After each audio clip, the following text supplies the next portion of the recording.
वक्रतुंड महाकाय सूर्यकोटि समप्रभ निर्विघ्नं कुरु मे देव सर्वकार्येषु सर्वदा। हम गणपति नमः। इस वीडियो में हम गणेश की पूजा की विधि के बारे में देखेंगे। गणेश की पूजा एक बहुत बड़ा धार्मिक अनुष्ठान है। सब जन श्रद्धा और भक्ति से गणेश की पूजा करते हैं। हम सब जन जानते हैं कि कोई भी नया काम जब हम आरंभ करते हैं तभी गणेश की पूजा करते हैं, गणेश को नमन करते हैं। गणेश की पूजा करने से पहले हमको अपने को शुद्ध करना चाहिए, अच्छे वस्त्र पहनने चाहिए, अपने आप को शुद्ध करना चाहिए। इसका मतलब यह होता है कि गणेश की पूजा करने से पहले स्नान करना चाहिए। स्नान के बाद अच्छे वस्त्र पहनने चाहिए। अभी जानते हैं कि गणेश की पूजा का जो स्थान होता है, गणेश की पूजा का जो स्थान है उसका भी एक विशेष महत्व है। यह स्थान एक स्वच्छ और शांत जगह पे होना चाहिए। इस स्थान का जो चयन है वो चयन मतलब ऐसे जगह का आप चयन करो जो स्वच्छ हो, जो शांत हो। इससे आपकी जो पूजा है उसका भाव और भी बढ़ता है। और यहाँ पे गणेश जी की मूर्ति अगर आप प्रस्थापित करते हैं तो उसका भी एक विशेष महत्व है और एक विशेष गरिमा है। गणेश की पूजा के दौरान गणेश की जब हम पूजा करते हैं तब गणेश को अच्छे फूलों से सजाए, उसके आजू बाजू में अच्छी सजावट करें, उसको अच्छे फूल चढ़ाए और रंगोली से उसके आजू बाजू में अच्छी डेकोरेशन करें। यह सब देखकर मन प्रसन्न हो जाता है। गणेश जी का अभिषेक पंचामृत से करें।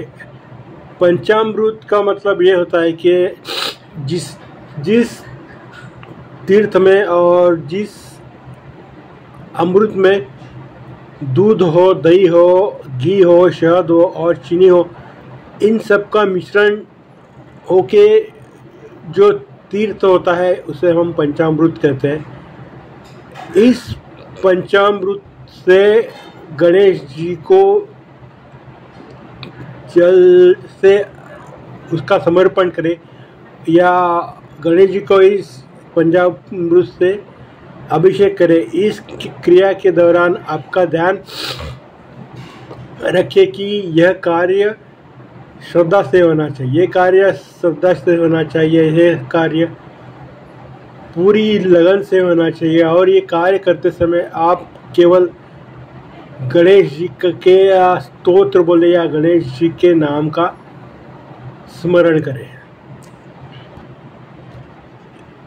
गणेश जी की पूजा के दौरान गणेश जी को अच्छे सुंदर वस्त्र पहनाएं, उन्हें फूलों से अर्पित करें, उनकी महिमा को और बढ़ाएं।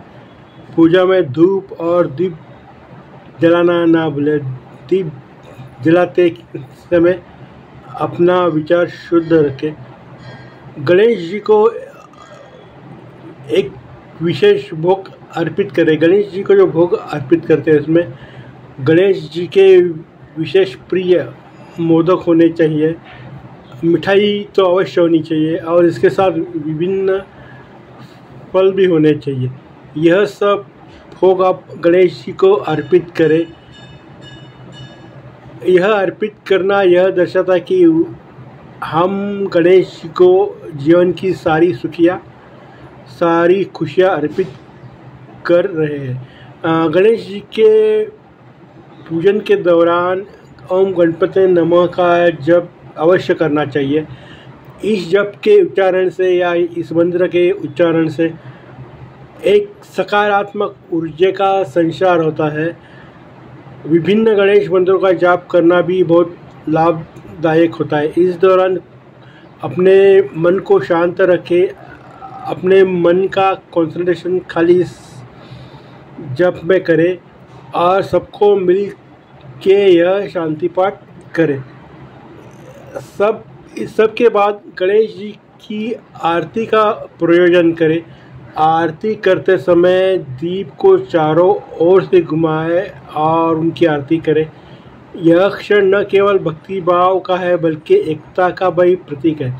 पूजा के अंत में प्रसाद को भी बांटे। ऐसे कहते हैं कि प्रसाद सबको मिल बांट के खाना चाहिए। तो गणेश जी का जो भोग रहता है, वो भोग देने के बाद जो प्रसाद रहता है या आरती करने के बाद जो प्रसाद आपके पास होता है, वो आप सबके साथ बांटे। इससे एकता और प्रेम का प्रतीक बढ़ता है। गणेश पूजा के समय हमें विद्या और बुद्धि की प्रार्थना करनी चाहिए। यह हमारे जीवन में नई संभावना के द्वार खोलती है।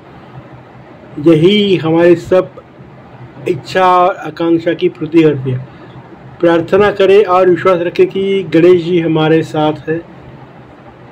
अगर आप कोई गणेश की प्रतिमा का प्रस्तावित करते हैं तो पूजा के बाद धार्मिक ग्रंथ बोलने के बाद उसकी विसर्जन की प्रक्रिया पर भी ध्यान देना चाहिए।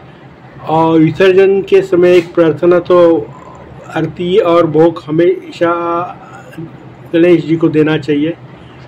और विसर्जन के बाद पूजा स्थान की सफाई करनी चाहिए ताकि जब अगले वर्ष वापस गणेश जी आए तो ये स्थान पवित्र रहे। पूजा में प्रयुक्त वस्त्र जो हम पूजा के दौरान पहनते हैं, उसे भी पूजा के बाद धोकर रखना चाहिए। उससे शुद्धता बढ़ती है और अंत में ध्यान और भक्ति के साथ पूजा हमें करनी चाहिए। यह गणेश जी के पूजन का सच्चा अर्थ है। इस विधि से न केवल गणेश जी की आप पे कृपा होती है बल्कि हमारे जीवन में सुख, समृद्धि और शांति भी गणेश जी के आशीर्वाद से आती है। ओम गणपते नमः।